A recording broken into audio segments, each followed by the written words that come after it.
with Brandon Gauthier.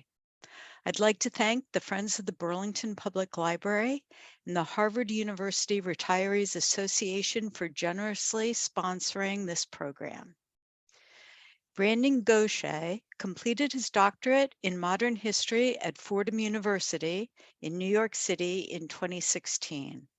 He's an adjunct professor of history for Fordham University and the director of global education at the Derryfield School. He speaks passionately and loudly. He lives with his wife and 2 daughters in New Hampshire. Before Evil is his first book. Learn more at beforeevil.com. Welcome, Brandon. Well, thank you so much for having me. Good evening, everybody. Can everybody say hello and wave if your camera's on, which is really only Lewis, Francis, and myself and Marnie. Good evening. Oh, hello. It's John and it's Lisa. Good evening to you. Thank you for being here. Barbara, hello. How are you? Nice to see you. It's nice to see faces on the other end. Nice to see you. Great pleasure. Tonight, it is my privilege to be able to speak with you about what has been happening with the Russian invasion, ongoing Russian invasion of Ukraine.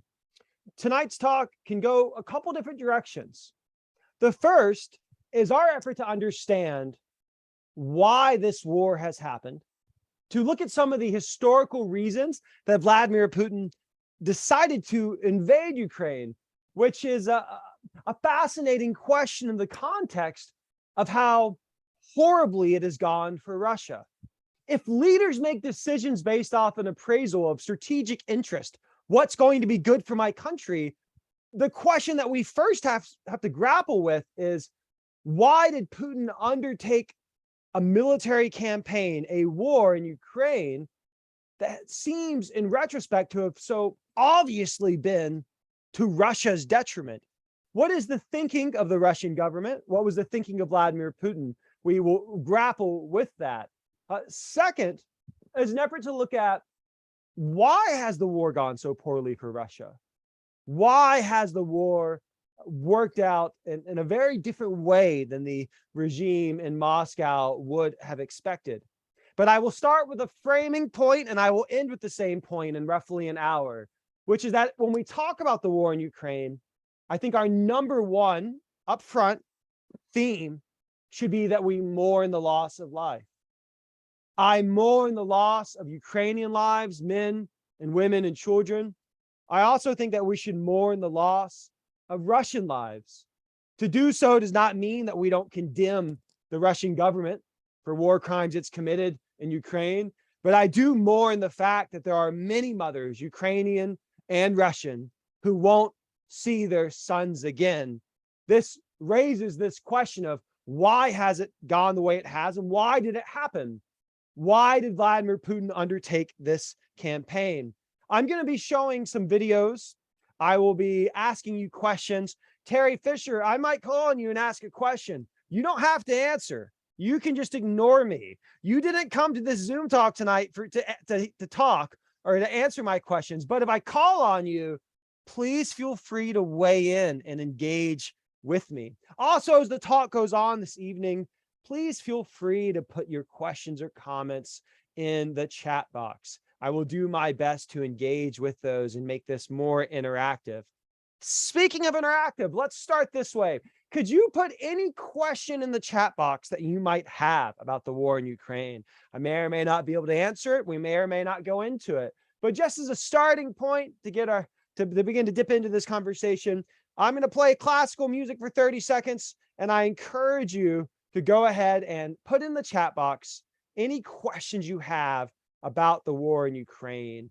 Please go ahead now and type those questions away, add them in the chat box. Let me know what you are thinking about the war in Ukraine.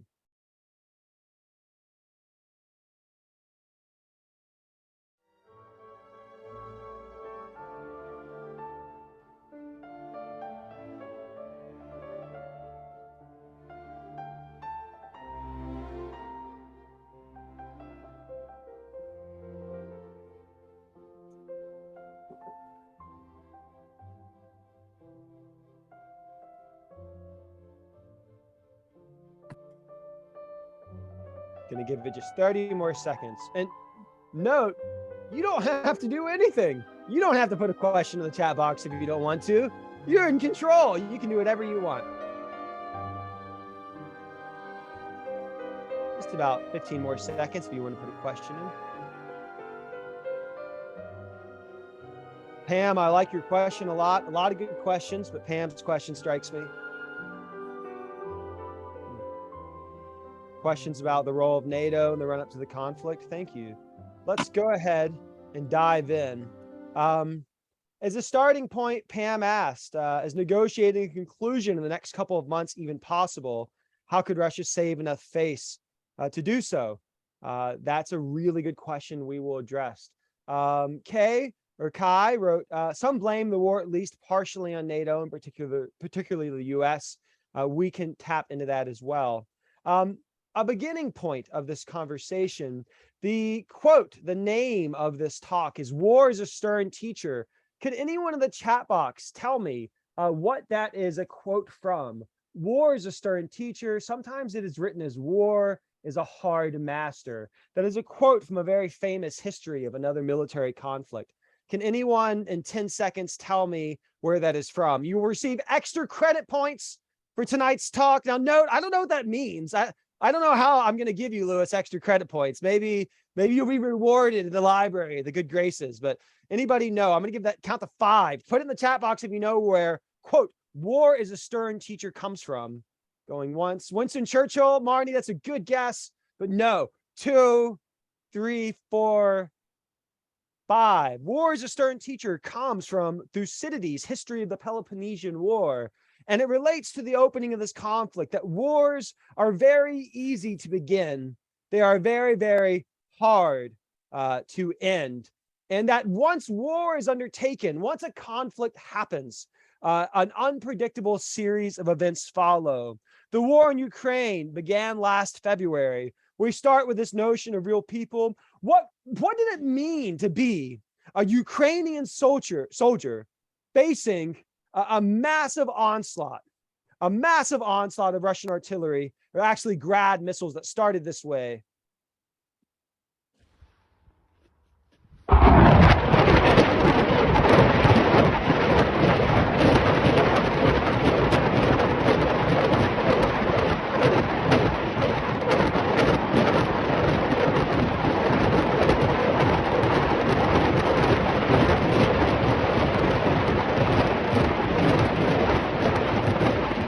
What does it mean to be a soldier, to be a Ukrainian soldier standing up to this in the opening days of the war? What does it mean now to be a Russian soldier?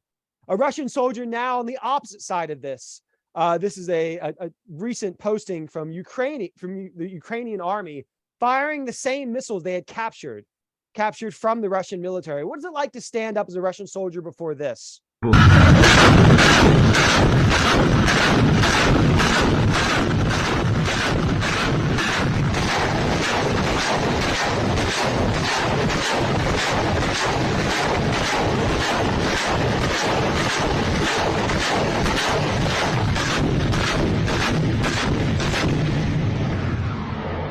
That is the reality of what this war looks like. It is incredibly horrible to be involved in a conflict along these lines. And it started with Vladimir Putin ordering this invasion. Let's begin with Putin's own ideas. When he declared this war, a special military operation, of course, as it was known, Putin declaring this war and promising that he was going to liberate Ukraine. Мною принято решение о проведении специальной военной операции. Ее цель – защита людей, которые на протяжении 8 лет подвергаются издевательствам, геноциду со стороны киевского режима. И для этого мы будем стремиться к демилитаризации и денацификации Украины, а также преданию суду тех, кто совершил многочисленные кровавые преступления против мирных жителей, в том числе и граждан Российской Федерации. Призываю вас немедленно сложить оружие и идти домой. Поясню. Все военнослужащие украинской армии, которые выполнят это требование, смогут беспрепятственно покинуть зону боевых действий и вернуться к своим семьям. Кто бы ни пытался помешать нам, а тем более создать угрозы для нашей страны, для нашего народа, должны знать, что ответ России будет незамедлительным и приведет вас к таким последствиям, с которыми вы в своей истории еще никогда не сталкивались. Мы готовы к любому развитию событий. Putin started this war absolutely. Некогда. I believe someone needs to be muted. I think that was you, John Galvin. Thank you for throwing that in. Putin started this war absolutely convinced that it would go easily. There's a reason why he didn't call it a war, but referred to it as a special military operation. On February 24th, 2022, the Russian army launched a massive invasion of Ukraine. Now, in the opening days of this invasion, there was a three-sided, and there's actual more fronts than that, but there is an invasion on multiple fronts throughout Ukraine itself. What does that actually look like as it unfolds? An effort to launch a blitzkrieg that would destroy any Ukrainian ability to resist. And the opening stages of this war, the Russian invasion seeks to topple the Ukrainian government. We're going to surge towards Kyiv, the capital. The government of Ukraine is going to collapse. We're going to march forth on all fronts. And in the Russian mindset, this was supposed to be a quick war. It was supposed to unfold along the lines of a special military operation. But that is not what has played out. You see in the first 200 days of the war, initial significant Russian gains. But throughout the course of this conflict, by April, we see Russia withdrawing from the north, giving up on the capture of Kyiv, focusing on the Donbass to the east, the Donbass being here. And since then, we have seen an ever-growing series of Ukrainian victories, pushing the Russian army increasingly back from the terrain that it has captured. And as we have come in recent days, the war looks like this, the most recent map of where things stand in the conflict itself. We go to where things currently are. We have seen a significant Ukrainian seizure of land that Russia had seized in the early days of the war as it holds now. Our question then is, why did Vladimir Putin order the invasion of Ukraine? What was the leader in the Kremlin thinking when he launched this massive, super complex military invasion of a country that is the biggest in Europe? It is the middle of Europe, if we're not counting European Russia included in that, a country of over 50 million people. We want to examine those key reasons as follows: that Vladimir Putin, in carrying out the invasion, first off, was undertaking a conflict that is similar to what he had already done in the past. We look at the story of the war in Ukraine, we have to begin with the larger context of Russian history. With the breakup of the Soviet Union that we'll be talking about here momentarily, Vladimir Putin has undertaken the effort to reassert the borders of a larger Russian empire. What is actually happening in Ukraine is the same thing that played out first in two different Russian wars in Chechnya. Chechnya is a very small republic, now currently controlled by Russia, in the Caucasus region of Russia, north of Georgia and Azerbaijan. Chechnya is a tiny, predominantly Muslim republic. Grozny is the capital. It was a part of the Soviet Union. It is also seen here. After the collapse of the Soviet Union, by 1993 and 1994, this tiny, very oil-rich republic declared independence from Russia. Russia unsuccessfully fought from 1994 to 1996 to seize back control of this tiny republic, very oil-rich, and it failed. Vladimir Putin's first evening in office, January 1st, 2000, a Russian leader for a new millennium, his rise to power was in the context of this war in Chechnya, as ultimately a number two person, Boris Yeltsin, elevated seemingly from kind of nowhere by Boris Yeltsin. Vladimir Putin had been, and also he's the former commander of the FSB, the similar same type CIA, FBI type organization, the successor, if you will, to the KGB. So Vladimir Putin is the commander of the FSB. He is elevated into power on New Year's Eve before the millennium. And in the year 2000, he gives his first speech. It was within the context of the war in Chechnya. This is what he was known for. He had helped oversee a second Russian war in Chechnya, in which Russian forces seized back control of this tiny oil-rich republic. In doing so, they waged war in the same manner that Russia is waging war in Ukraine. They used massive military force to smash Chechnya to bits, to smash this tiny country, roughly the size of half of northern Louisiana, a tiny, tiny country. Overwhelming Russian forces invaded this tiny republic.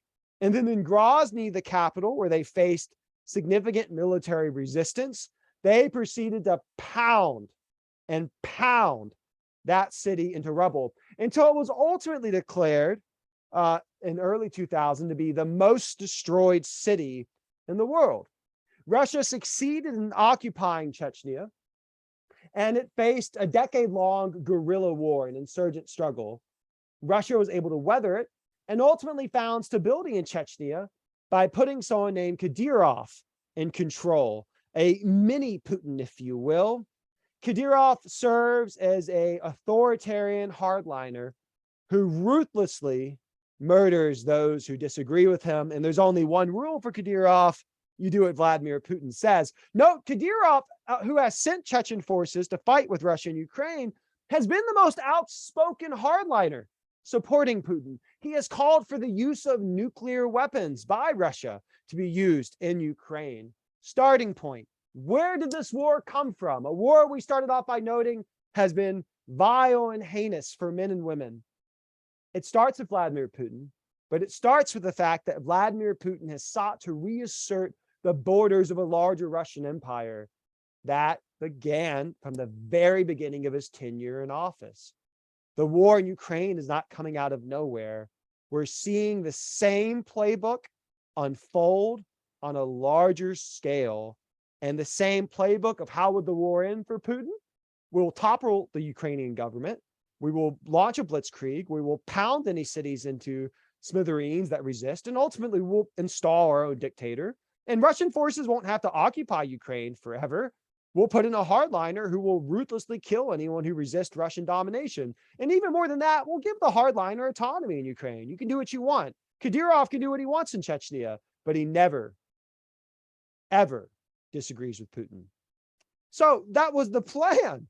That was the plan that we've seen. In 2008, Russian forces intervened in Georgia. They did not actually capture Tbilisi. They didn't have to. There was a very clear message to Georgia. The intervention there of massive Russian military forces was to make a point. We could easily occupy your country. We could topple the government in Tbilisi. Don't push independence too far. Russia has sought to use military force, hard power, to demonstrate its control and over its former satellites, which brings us to Ukraine, because Ukraine has gone a very interesting direction since independence. Starting with 1994, when Ukraine voluntarily gave up nuclear weapons from the Soviet Union, Russian nuclear weapons that it had. It didn't have the means to use them necessarily, mind you. But in 1994, Russia offered security guarantees to Ukraine that if it would voluntarily hand over nuclear weapons that it had inherited from Russia, that Russia promised never to invade or violate its territorial security. Step number one: never give up your nuclear weapons. Other states in the world, like North Korea, would pay attention to things like this. Never give up your nuclear weapons. Ukraine did that in good faith. Ukraine did that in good faith. And what we saw once Putin rises to power is a tension surrounding Ukraine. Will Ukraine actually be an independent state? What does it mean to be an independent state? sovereignty, democracy. However problematic the realities of democracy are, the notion that the Ukrainian people, a state, a nation born of centuries of history, would have the right to determine their own future. Okay, quick quiz question for our audience. Quick quiz question. Which city is older, Kyiv or Moscow? Which city is older, Kyiv or Moscow? Yes, Lisa, that is indeed correct. Kyiv has existed before Moscow ever did. And in certain respects, we can see the rise of the beginnings of what will be a Russian state, Muscovy, rising out of, to some extent, right, the territory and larger area and the precedent set by Ukraine. We see in the story. Oh, and here's another quiz question for you. Actually, I'll hold off on the second quiz question. We'll have a chance to earn more participation points here, extra credit points, because it comes back down to, not only does Putin want to reassert the boundaries of a larger Russian empire, and not only is he seeking to grapple with centuries of history surrounding the tensions of whether Russia would have hegemony control over Ukraine, he's acted on it. We see that Putin has acted in Chechnya militarily. He has acted in Georgia, but Putin has interfered, and the Russian government's interfered in Ukrainian politics for going back to the very beginning time that Putin was in office. Here are just a few quick examples. In 2004, Ukraine has had real democratic elections, and there's been a tension in Ukrainian politics of a pro-Russian segment of the population, predominantly in the eastern part of the country, that has vied with a pro-Western, meaning maybe pro-NATO, Western Europe, American segment of the population in the western part of Ukraine. And political tensions in these elections in Ukraine have often come down to this tension point. In 2004, Viktor Yushchenko was the pro-EU, European Union candidate. And in this election, Putin was constantly involved. Putin was on Ukrainian television. At one point, he's giving out Apple laptops on television to children.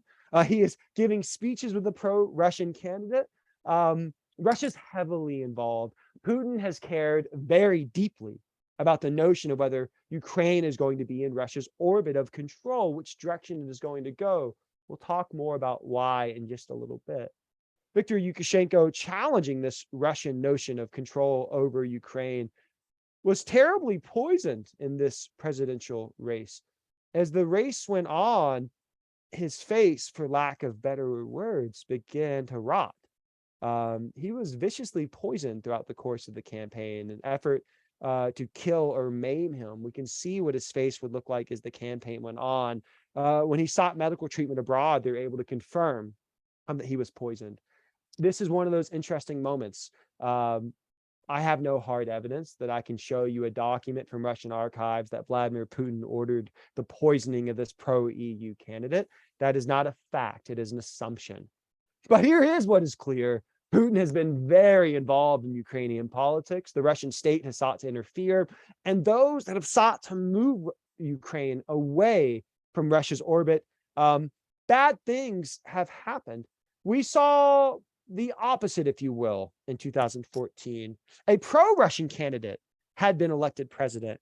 And this is important to note. Russia has interfered, but Ukraine, although its democracy is not perfect, has seen a back and forth. There has been support for Russian candidates, Russian-friendly candidates. Viktor Yanukovych being a direct example of that. A couple years into his presidential term, under Russian pressure, he sought to move Ukraine away from a closer aligning with the EU, though there had been support for this in the popular legislature of Ukraine. And it led to him being overthrown from power. The Maidan Revolution in 2014. There's a massive popular uprising in Ukraine against this Russian-backed leader, and he ultimately flees the country before popular protest demanding his resignation. Putin was furious. Putin, the reported words from Putin are, "Why would you ever give up power? Why would you leave? Never, ever give up power. Putin was infuriated by this, referring to this person as a coward for having given up power. And whenever he leaves Ukraine, his mansion is raided in popular protest, and he is extraordinarily wealthy. Okay, quiz question, and it's a two-parter. Why does Putin care so much about Ukraine? Lots of reasons. But here's a question for you. Where did Vladimir Putin honeymoon? This is a fun one. Where did Vladimir Putin honeymoon in the 1980s? Can anybody guess? Can anybody guess? Don't overthink it, Lewis. You know the answer to this, Lewis. You know the answer to this. Sochi, that's a good guess. And Crimea. Yes, on the Black Sea, Vladimir Putin honeymooned, and he spent time in Ukraine. Vladimir Putin knows Ukraine extremely well. And he has considered himself a sort of expert on Ukraine. Second question, where did Viktor Yanukovych go when he was overthrown by a popular protest in Ukraine? Where could he possibly have gone? Where could Viktor Yanukovych have gone? Belarus, excellent guess. He ends up ultimately finding his way in Russia, but Belarus is closely interlinked into that discussion. We'll get to that here in just a little bit, John. He is also currently in Russia, and Viktor Yanukovych has called on Ukraine to lay down its arms. But Yanukovych is overthrown. Russia seizes Crimea. Russia seizes Crimea and the Donbass, specifically this area here on the Black Sea. Russian paratroopers, but little green men, in the separatist-controlled area of the Donbass now. But Russian forces proper seized Crimea in 2014 amid political chaos in Ukraine. Putin launches a quick military operation. Elite paratroopers seize Crimea. There's predominantly a Russian ethnic population there that support this. And then you see in the separatist-controlled area highlighted here, the Donbass, little green men, Russian soldiers wearing different uniforms, seize control of that area. We asked this question, why did Putin order the invasion of Ukraine, that we'll be digging into? The seizure of Crimea went really well. There was no significant military opposition from Ukraine. There was no significant opposition from Ukrainian forces there. It went quite easily. It was along the lines of what Putin could have hoped to have foreseen in Ukraine itself. In the Donbass, Ukrainian military forces put up stiff opposition. Ukraine has been fighting a war there since 2014. But Putin, looking at the larger story of Ukraine, had every reason to think the seizure of Crimea went quite easily. It was actually wildly popular in Russia. Here's a quiz question for us. How long has Crimea been part of Ukraine? I'll put this in all caps. I don't know why I'm doing it though. How long has Crimea been part of Ukraine? John guessed 1911. That is a very good guess. How long can we think of Crimea as being part of the Soviet Union? Let's be more specific. How long has Crimea been part of the Soviet Union? It goes deep within Russian history, the Soviet Union. Crimea is part of Russia and the Soviet Union. How long has Crimea been part of Ukraine? John, do you know the answer to this? How did Crimea come to be under Ukrainian control? Vladimir Putin, if he were on the line, would chime in, and he would say that Ukraine was given Crimea. Yeah, John knows the answer. Nikita Khrushchev. Nikita Khrushchev, who was Ukrainian, gave Crimea over to Ukraine in the early 1960s. So when Russia seizes Crimea in 2014, it's wildly popular. The argument is that Ukraine has only controlled Crimea in recent times, since 2014, since the early 1960s, when a Ukrainian leader of the Soviet Union gave it over. And Putin deeply resented the notion of Crimea as being independent of Russia and part of Ukraine, especially since there's a large ethnic population there. What were the causes of the war itself? What were the causes of the war? Let's dig in. At the beginning of the conversation, someone asked, is negotiating a conclusion in the next couple of months even possible? How could Russia save face? To what extent does this war come back to NATO and the United States? Let's dig into some of that. The first major reason that I've already alluded to, that you have the Russian invasion of Ukraine, comes back to the legacy of the Soviet Union. The Russian leader in the Kremlin, Putin, has referred to the breakup of the Soviet Union as one of the greatest geopolitical catastrophes of the 20th century. Note, that's a big statement in a century that included 2 world wars and the Holocaust, not to mention many other momentous events. Putin has viewed the loss of Soviet satellites, Soviet socialist republics, as diminishing the security of a larger Russian empire, communism aside. Putin has said, who would dream? No one dreams of recreating the Soviet Union, but he has deeply mourned the loss of Soviet socialist republics. When we look at Russia today, it is still a vast, vast space. But now we see Kazakhstan, Kyrgyzstan, Uzbekistan, Turkmenistan, Azerbaijan, Armenia, Tbilisi, Ukraine, Belarus, Latvia, Lithuania, Estonia, all used to be under the control of the Kremlin. This larger Soviet monolith in this part of the world, a vast empire, not only controlled these Soviet socialist republics under the Union of Soviet Socialist Republics, it viewed in Eastern Europe these Soviet socialist republics as a bedrock of Russian security. That before any invasion of Russia itself, you would at least have to pass through a buffer zone, if you will, of these other ethnic republics. Note, Belarusians are not Russians. Ukrainians are not ethnically Russians. I remember being on a train once in Belarus and hearing a Belarusian man get very upset with me when I refer to Belarusians as being the same as Russians. There's a Belarusian dialect. Ukrainians, many speak Russian over the decades and the prior century of Russian involvement there and well beyond. Ukraine is its own ethnic state. Same for Estonia, Latvia, and Lithuania.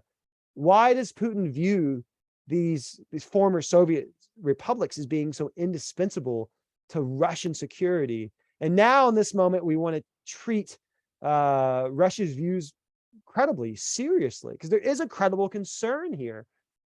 How many Soviet citizens died in the Second World War when Nazi Germany invaded the Soviet Union? Can anyone in the chat box tell me how many Soviet citizens died in the Second World War? Lisa wrote 20 million. Any other guesses? Yes, 20 million. I commonly accepted average is 23 to 27. You don't have hard numbers because the devastation, the vastness of the loss, there's no exact number. You might say 20 to 27 million, 23 to 27 million is a commonly accepted number I see. That works out to roughly 1 out of 5 people in the Soviet Union when Nazi Germany invaded.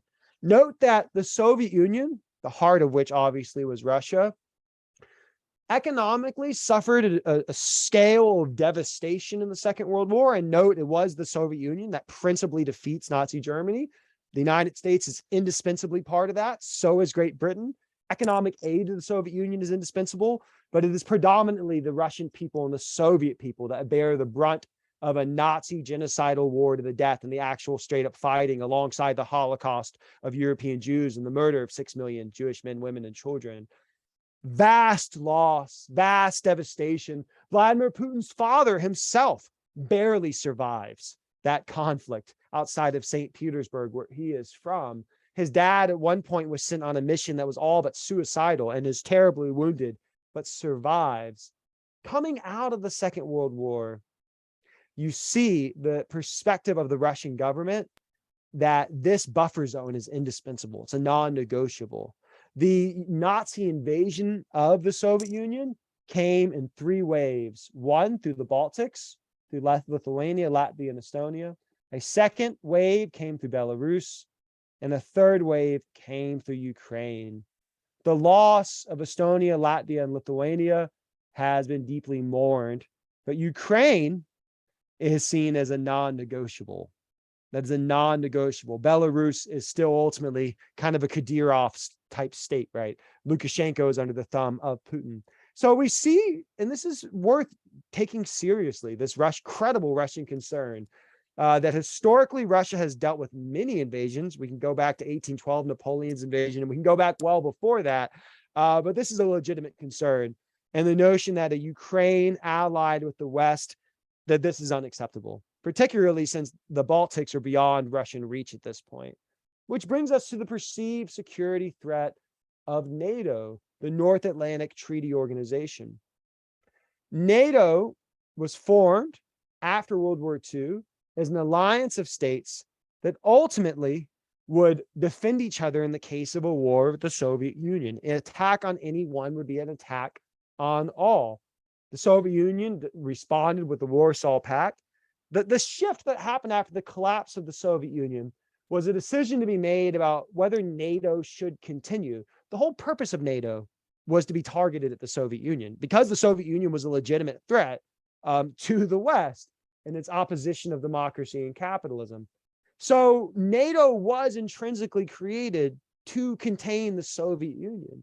The collapse of the Soviet Union does not lead to the end of NATO. George F. Kennan Jr., Henry Kissinger argued for the notion of not expanding NATO further, that the expansion of NATO towards Russian borders could provoke insecurity on the part of the Russian state. And that's a legitimate argument. That's a legitimate argument. One could frame this differently, though, which is that Russia not evolving into a genuine democracy as hoped, but reasserting itself into an authoritarian state that is not a democracy, that the regime embraces values antithetical to the values of the European Union and the United States. One could argue that the preservation of NATO was an important move to contain a Russian state that is a threat and remains a threat, and that it embraces an ideological system that poses a potential threat to Western Europe. I don't say that as certain truth or fact. I say that to outline two arguments. One argument that the expansion of NATO towards Russia is provoking a Russian invasion of Ukraine. It's a legitimate debate. The other side of this debate being that it would seem quite prescient to expand NATO because Russia is a threat and it is an authoritarian state and it does need to be checked in its expansion. Nowhere would this argument be more loudly reasserted than the Baltics.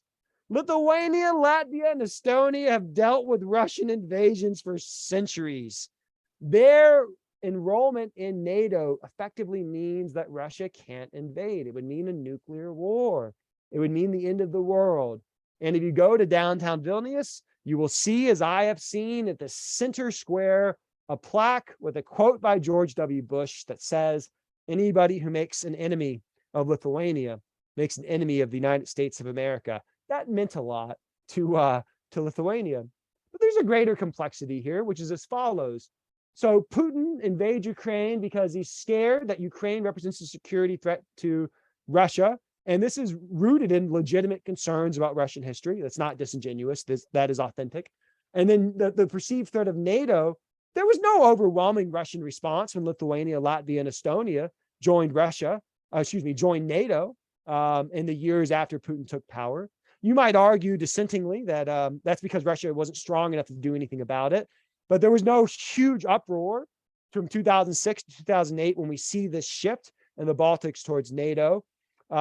So it is a legitimate concern from Russia. But then let's double down here and think about if Putin thought that I'm invading Ukraine to prevent Ukraine from joining NATO because that would pose a security threat. What a bad decision. Because Putin's invasion of Ukraine has expanded NATO. In 2021, Sweden and Finland were not part of NATO because they didn't want to provoke Russia. By not joining NATO, they wanted to maintain a good relationship with Russia. The invasion of Ukraine convinced them to do the opposite. This is not a trustworthy government. Efforts at appeasement. Oh, we don't want to provoke you, so we're not going to join NATO. That's not necessarily a security gamble they were willing to take when Russia began to launch a multifaceted, massive military invasion, special military operation that involved pounding Ukrainian cities with laser-guided missiles. So Finland and Sweden have since joined NATO, leading to the joke, maybe in bad taste, but was Putin like somehow a NATO pawn? Is Putin a NATO agent? Because if you wanted to hurt Russian security through the guise of this discussion about NATO, the invasion of Ukraine did just that. Finland is one of the most formidable militaries in NATO now, in the process of finalizing their joining. Finland fought Russia in 1939 and 1940 when Russia invaded, which is keenly on the minds of Finnish leaders. And they have a very powerful military. So this 800-mile plus border, and now is a NATO border, if you will. I think historians and scholars can't just outline 1,000 reasons why something happens. That's reality, but we have to look to a common denominator. The common denominator argument I would make, the framing point, is that Putin is afraid of democracy. He views a political system in Ukraine beyond his control as destabilizing to Russia. Now, let's be fair to Putin here. Here's what he would argue, I believe. You argue for democracy in Russia. Russia did that in the 1990s under Boris Yeltsin, and it was an utter disaster. You broke up the Soviet Union, destroyed Russian power, a larger Russian empire in doing so. You pushed us into crash capitalism and privatization, and it was horrible. The 1990s caused, and this is legitimate, grave suffering in Russia. Capitalism was a disastrous, sudden shift from communism. You had teachers in 1995 and 1996 in Moscow, public school teachers selling vodka in train stations with tourists because they're not being paid.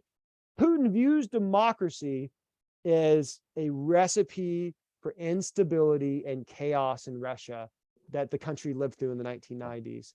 And he deeply resents that the United States has sought to push democracy and has sought to empower democratic rights activists, because this country ideologically has challenged the notion of authoritarian rule in which an autocrat can simply have people arrested, tortured, and killed if they feel like it.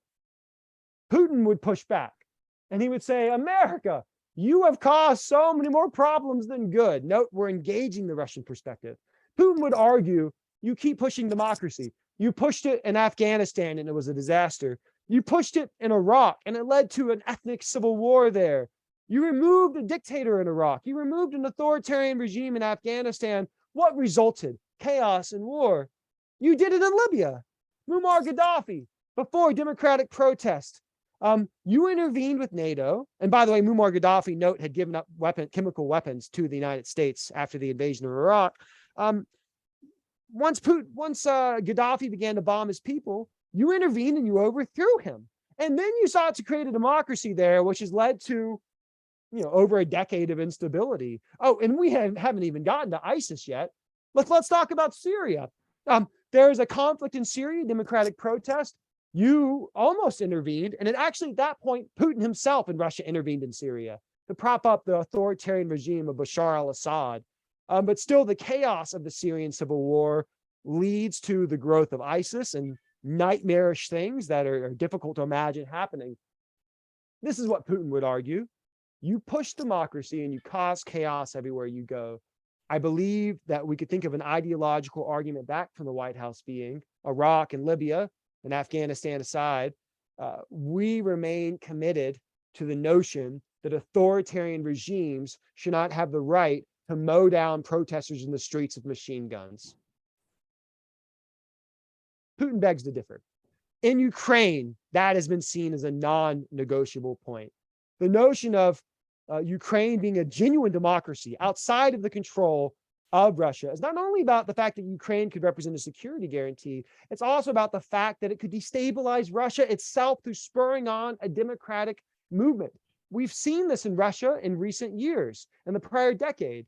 beginning with Mikhail Khodorkovsky, who was a billionaire in Russia coming out of the 1990s. He challenged Putin on politics.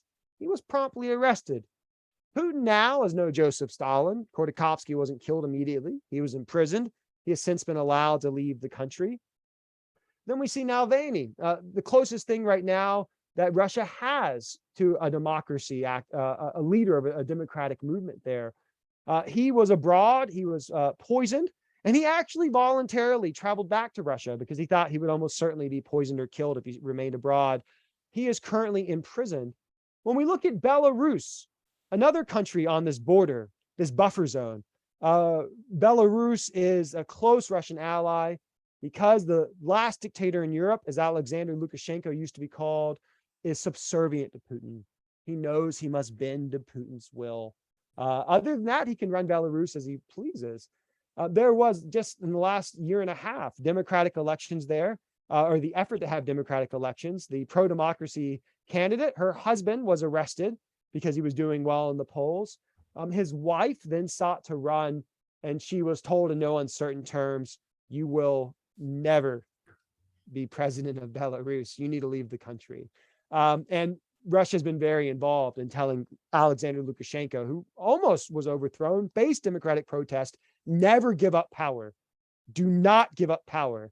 And since then, there are other examples we could talk about of Belarusian oppression. But Lukashenko has been rewarded by Putin as a number two, another higher ranking Kadyrov, if you will, from Chechnya. When Russia has held nuclear weapons exercises, Lukashenko is side by side with Vladimir Putin. But the rules of the game are you are with Russia no matter what. One more reason we could talk about, I don't think it is the central factor, economic motivations. Surrounding Crimea, there are enormous fossil fuel resources. In the eastern part of the country, there are as well significant fossil fuel resources. So these are some of the reasons that Vladimir Putin invaded Ukraine. I think we have to take it seriously, though. Putin really believes that the United States of America really does represent a security threat to the Russian Federation, and that if the United States had its way, it would seek to break up Russia, that it would prefer that it be broken up into smaller republics so that it would not represent a larger threat to Russia. And let's hear more from Putin. Let's hear Putin's words in terms of how he would frame this. This is from his partial mobilization speech in the prior months. You're going to hear him specifically talk about the notion that foreigners would prefer to break up our country. Военной операции по его освобождению от неонацистского режима, захватившего власть на Украине в 2014 году в результате вооруженного государственного переворота. Обращаюсь сегодня к вам, ко всем гражданам нашей страны, к людям разных поколений, возраста и национальности, к народу нашей великой Родины, ко всем, кого объединяет большая историческая Россия, к солдатам и офицерам, добровольцам, которые сейчас сражаются на передовой, находятся на боевом посту, к нашим братьям и сестрам, жителям Донецкой и Луганской народных республик, Херсонской и Запорожской областей, других освобожденных от неонацистского режима районов. Речь пойдет о необходимых, неотложных шагах по защите суверенитета, безопасности и территориальной целостности России. О поддержке стремления и воли наших соотечественников самим определять свое будущее. И об агрессивной политике части западных элит, которые всеми силами стремятся сохранить свое господство. А для этого пытаются блокировать, подавить любые суверенные и самостоятельные центры развития, чтобы и дальше грубо навязывать другим странам и народам свою волю, насаждать свои псевдоценности. That is extremely important. Putin really believes this. The goal of the West is to weaken, divide, and ultimately destroy our country. He would highlight the collapse of the Soviet Union. You did this once. You helped pressure the Soviet Union into breaking apart, destroyed a foundation of a larger Russian empire, even if we call it the Soviet Union. So this is legitimate. He really believes this. And now here is a tension point. In the United States, our policy is not regime change in the Kremlin, but obviously the White House does not want Putin in power in the Kremlin. We would obviously prefer a democracy there. Why? Because Russia has the largest arsenal of thermonuclear weapons in the world. What is more likely to guarantee that those weapons aren't going to be used? A genuine democracy along the lines of Germany or Holland, or an authoritarian regime in which who will follow Putin? What happens if Putin is overthrown? What if a general takes over? This is an unknown. So of course, in the American mind, even aside from wanting to support democracy and human rights for Russians, there's a legitimate security concern that an authoritarian regime is a threat to the United States. From the Russian perspective, they would say, well, thank you for telling the truth. You would get rid of the Putin regime. You tell me the truth now. Thank you. And you know what? That would destabilize Russia, and it would make life worse off for Russians. And therein lies the rub, the tension point that surrounds Ukraine. And now we come to the Ukrainians themselves. Putin made clear to Ukraine, we want a guarantee that you're not going to join NATO. We want a guarantee, among other things. How do we think that the Ukrainians responded? Does Russia have the right to demand that Ukraine not join NATO? Can Russia ask that of a foreign state? Here is an interview from before the invasion with the Ukrainian foreign minister. Let's get the vibe of the Ukrainian response to such Russian demands. We're going to hear what the Ukrainian foreign minister would have to say to Putin. Economically and become weaker because of the panic spread in the society. Therefore, markets and people, worst case scenario, because we all have to remain strong. We shouldn't allow President Putin to get what he wants without even crossing the red line. Do you feel you are supported sufficiently by your Western allies? It would be an exaggeration to put all allies under one brand, because every support differs. The United States have been extremely helpful in providing Ukraine with necessary military support, in mobilizing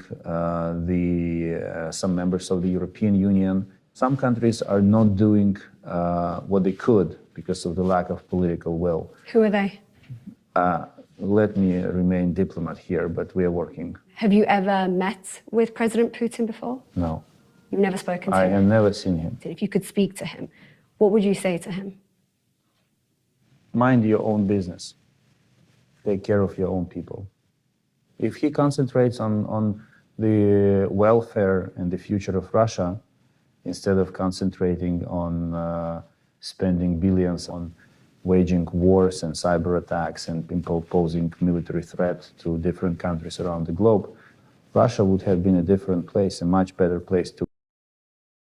So now we get the flavor of the Ukrainian response about essentially Russian demands. The response from the Ukrainian government has essentially been along the lines of, before the war started, don't tell us what to do. I mean, the threat of a massive Russian invasion, the huge emergence of military forces on Ukraine's borders were met by the Ukrainian government with total defiance, which brings us to why the war has gone so badly for Russia. Why has the war gone so badly for Russia? Why has Ukraine prevailed thus far?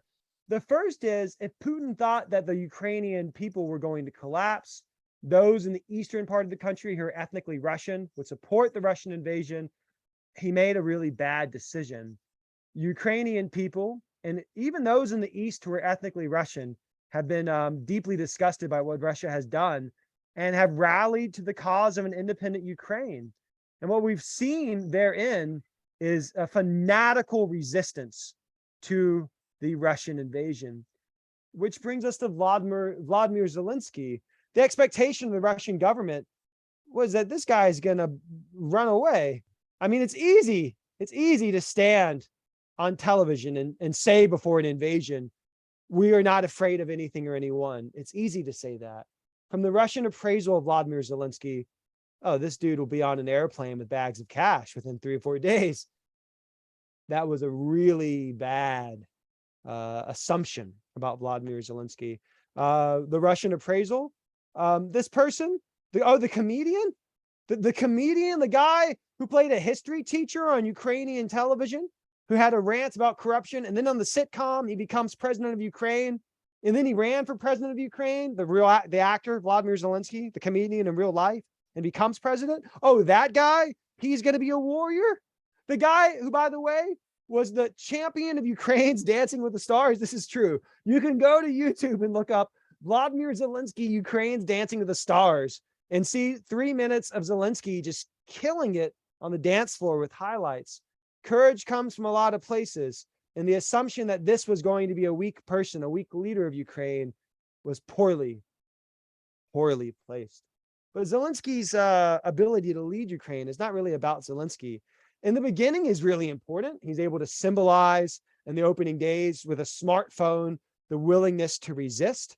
He is a uniting figure, but he is more someone who champions what all Ukrainians are doing. He is someone who represents the heroism of the Ukrainian people. When he's asked about this, he'll say, I didn't expect it to be this hard. You can't imagine what it means or how you'll do as president. I'm not a hero. That is the achievement of his people, he says. Zelensky believes one man cannot control everything. As the country looks for every way to defeat Russia on the battleground, a belief in the power of individual people choosing to stand together as one may turn out to be Ukraine's salvation. Here's the greatness of Ukraine. It's not Vladimir Zelensky. He's performed admirably and courageously, whatever his faults. The greatness of Ukraine is seen in 16-year-olds like this young woman, Katia Vlasenko, who at the height of the Russian invasion, her family was fleeing from Russian troops in their car. Russian troops opened fire. And this is a 16-year-old young woman whose first instinct was to shield her 8-year-old little brother's body with her own. And she is shot. This is Zelensky bringing her flowers. After handing Katia Vlasenko a bunch of white and pink flowers as she lay in bed, Zelensky said, "It's not easy, but we do the right thing." Vlasenko, who was wounded, as I've said in response to the Ukrainian president, "And everybody supports you on TikTok." So we have occupied TikTok, Zelensky asked. All talk is all talk about you. It is all about you. The second major reason the war has gone so badly is that the United States and NATO helped Ukraine so badly for Russia, helped Ukraine prepare for this war since 2014. The Russian military still follows the style of the Soviet army, this big, cumbersome animal in which lower-ranking officers are not empowered to make decisions. Since 2014, the United States and NATO helped build the Ukrainian army. What that means is to carry out military operations coordinated between air, land, and sea, you need good sergeants. You need men on the ground within units who are competent. You need good colonels who can do something beyond just what the top generals are doing. The United States and NATO helped build that army. Perhaps most devastatingly, though, even though the Russian army spent billions of dollars preparing for war, the incompetence and corruption of an authoritarian system in Russia rotted the Russian army. One paratrooper who has since fled the country has written a memoir that has been translated, speaking about the fact that the corruption was endemic throughout the Russian army. In authoritarian regimes where you don't have accountability in the military, if a supply officer can pocket cash that when he sells the supplies of troops and it's not going to be checked, those types of things happen. This Russian paratrooper who has since fled said that before the war, he found, and this is going before the war in Crimea, he found there were no beds in his company's barracks, which were infested by a pack of stray dogs fed by the dining room staff. He avoided a nearby hostel, which he was advised was a sewer. Another company found a bed for him in their barracks, which lacked a power supply. He found the unit's food appalling. By the way, why would the food be bad? Not because the Russian government can't afford to buy good food, but because you have corruption at all levels where the food is being sold for a profit by higher ranking officers who then give those at the bottom whatever's left. And this wasn't an elite unit. Quote, "There's not enough food for everyone. The potatoes and the soup on the water are raw. The bread is stale. Basic hygiene was difficult because the water supply was interrupted, resulting in a lack of working showers or toilets. He spent 10 days before waiting for a uniform, which when he was given was a summer outfit, and he wasn't given shoes in the right size, which leads to what most Russian soldiers do today. They have to buy their own equipment, a common problem resulting from corruption. When they actually invade Ukraine, this unit of elite paratroopers is not even told that they're actually invading Ukraine. He thinks it's an operation in the Donbass. Even more than that, he thinks, are we at war with NATO? Russia has done terribly in the war because it wasn't a special military operation. The Ukrainian government didn't collapse. They fought to the death. They have benefited immensely, Ukraine has, from US NATO help, and Russian forces are weak. The Russian army has been shown to be, whatever its firepower and artillery shells and missiles, which they're running out of as well, they're having to buy military equipment from North Korea and Iran, not to be strong as everyone thought it would be. And so we're going to close with the following. I know I'm out of time, but I just want to show you a clip from Russian television in the last few months, because Putin is now in a difficult place, because war is a stern teacher after all. War is the midwife of revolution over and over and over and over. If I could have warned Russia before this invasion, if I could have warned Vladimir Putin, I would say pay close attention to history. Pay close attention to how Nicholas II was overthrown in February 1917. What happened? It was the First World War that made him incredibly unpopular. Before that, Russia had been involved in the Russo-Japanese War from 1904 to 1905, which made the Russian leader, Tsar Nicholas II, wildly unpopular. And that conflict at one point in the Baltics, off the coast of Korea, in the East Sea, Russia's main fleet was destroyed, destroying faith in the Russian government. When we saw the sinking of the Moscow in April of 2022, it's all I could think about. Putin, what have you done? Because you have worsened Russian security in every way. You've committed war crimes in Ukraine. And now estimates of killed and wounded Russian soldiers are over 100,000. The flagship of the Russian Navy is sunk in the Black Sea.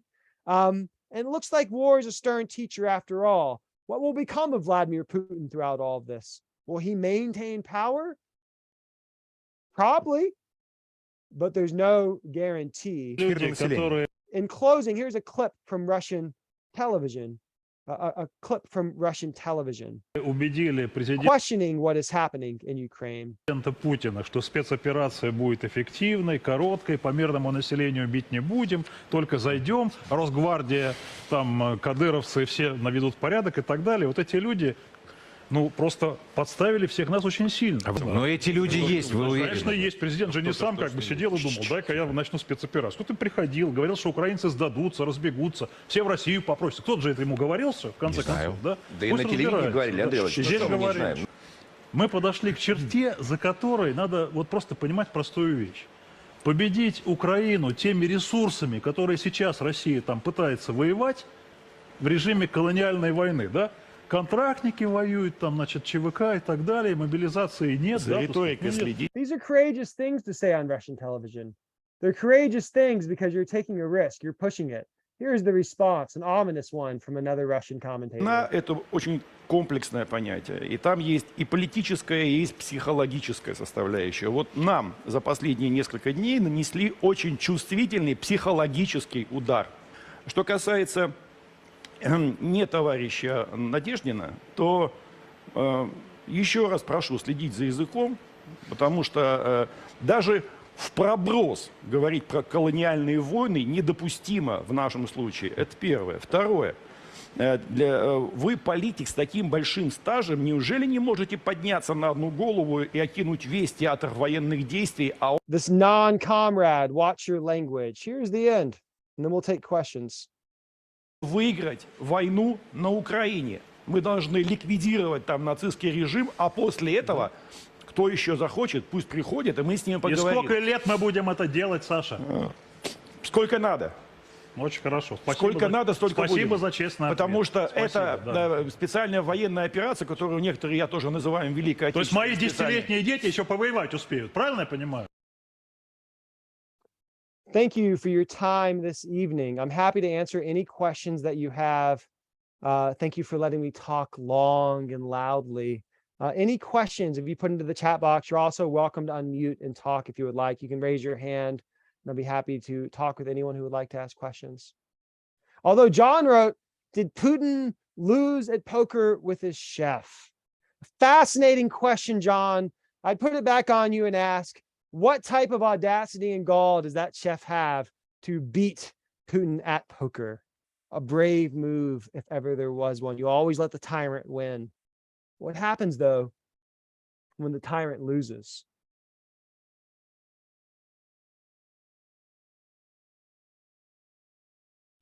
John wrote Wagner Group. One thing that has emerged in the war in Ukraine is the most competent and impressive military groups in Ukraine fighting for Russia is this mercenary group, the Wagner Group. And within that, Ukrainian soldiers have reflected that they don't like fighting the Wagner Group because there are officers who actually have very strong military experience from Syria. And the Wagner Group uses, and they've started to recruit from Russian prisons. They use cannon fodder, and they launch attacks that are brutal, but they're also commanded by officers who know what they're doing. Ukrainians don't like fighting the Wagner Group. There was a horrific and vile news report over the last week. I did not watch the actual video about a former prisoner who was allowed out of prison to join the Wagner Group to fight in Ukraine. He surrendered to Ukraine. He was either exchanged back to Russia or was captured by Russian forces back. He was executed with a sledgehammer on camera. And when the leader of the Wagner Group was asked about this murder, his spokesman said, "A dog's death to a dog." That is what Ukrainians are facing. And in the moment, they are facing relentless airstrikes. So Ukrainians go without heat this winter as a means of punishing the Ukrainian military for its successes. Any questions? Any questions from the audience?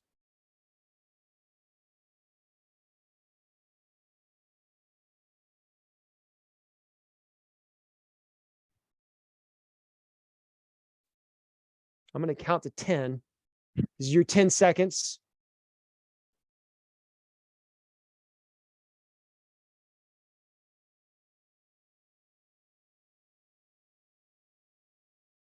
All right, thank you.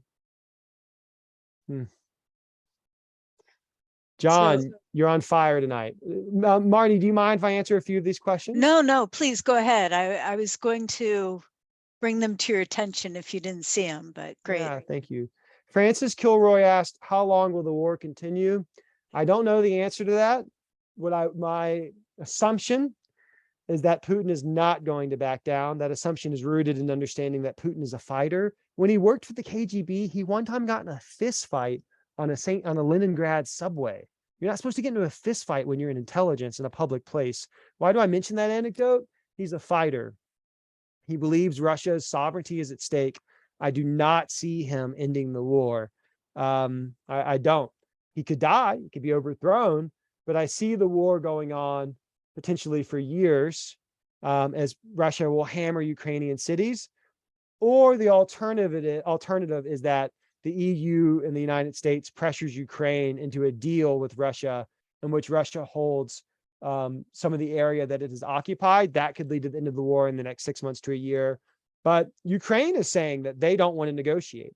Ukraine has said, we refuse to negotiate till all land is returned to us. And they even passed a law that said that that they refuse to negotiate with Putin. They won't negotiate until there's another leader. But even if Putin was replaced, it'd probably be by another hardliner, someone even more hardline than him. Can peace be negotiated? It's possible, but it would probably at this point have to involve Ukrainian concessions. But the Ukrainian point of view is we have the momentum. We're doing well. Why would we end it now? And then this is a realistic point. Ukraine would say what Russia's going to do is use the 6 months or a year of the ceasefire to rearm, and then they're going to attack again. Militarily, that would be the prudent. If you were determined to carry on the war and you were Putin, that would be the smart thing to do. You get a ceasefire, you rearm for 6 months or a year, and then you do it again. So Ukraine's saying, we're not going to allow them that space. We're going to keep fighting. Will this escalate? It's possible Russia could employ thermonuclear weapons.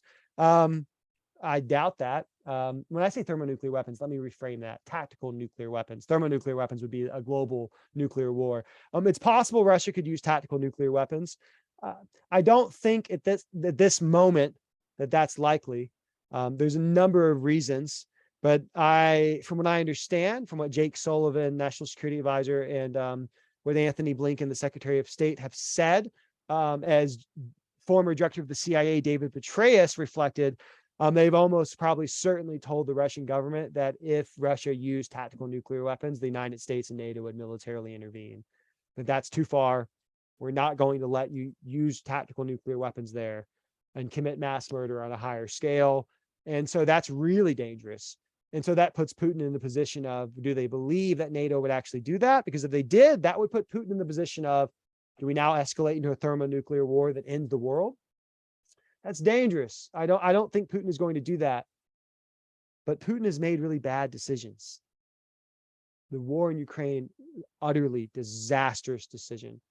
So we can't know. I think Putin is more likely, if you were advising him in the Kremlin, you might say, don't escalate militarily, wage energy war on Europe, continue to squeeze Western Europe over natural gas, cause people in Germany to pay 40 or 50% higher natural gas prices. And then over a year and a half, maybe this winter, popularity or willingness to support the Ukrainian government will decline. And then ultimately, what you're probably going to see is the EU, if not the United States, if a new presidential regime comes in, the presidential administration, pressure Ukraine into a deal that would be to Russia's interest. Did any country strongly support Ukraine in the war? I think what's interesting is before the war, we now know there have been a number of good articles how closely the United States was working with Ukraine, that the United States was urging Ukraine to recognize that Russia was going to invade. France, Britain, and Germany didn't believe the United States that this was actually going to happen. Western Europe, when the Biden administration was insisting this was going to happen, was reminded of the Iraq War and weapons of mass destruction. How can we trust your intelligence? And even the Ukrainians didn't think Putin would actually do it. It's an irrational thing to think you're going to be able to occupy and control this country. And as the war actually begins to unfold, the Ukrainians can barely believe it's happening. Which countries have supported Russia? Not many.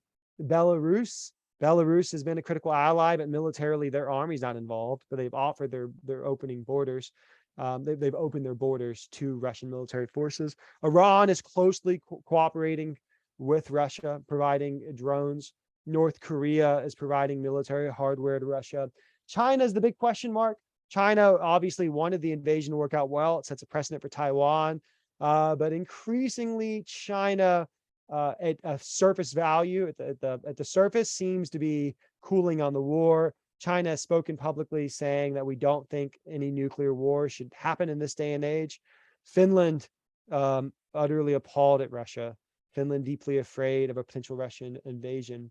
What are the chances the UN will revoke Russia's status as heir to the Soviet Union seat on the Security Council? What a good question, John. John, you're on fire tonight. Let everyone reflect that John's questions and comments have been on fire. It's great questions and comments, although you've all asked good questions and comments. I don't know the answer to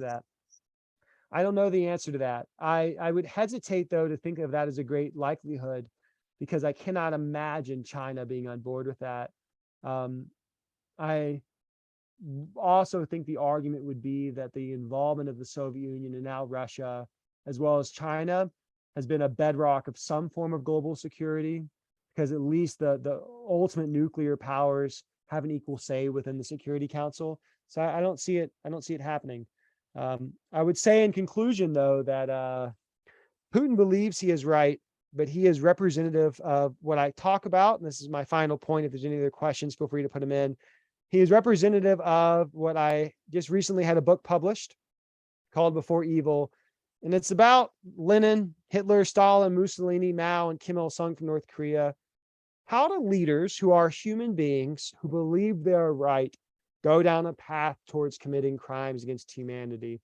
It's not as monsters. Monsters aren't actually real. There's monstrous and vile people, but people who believe they're right often.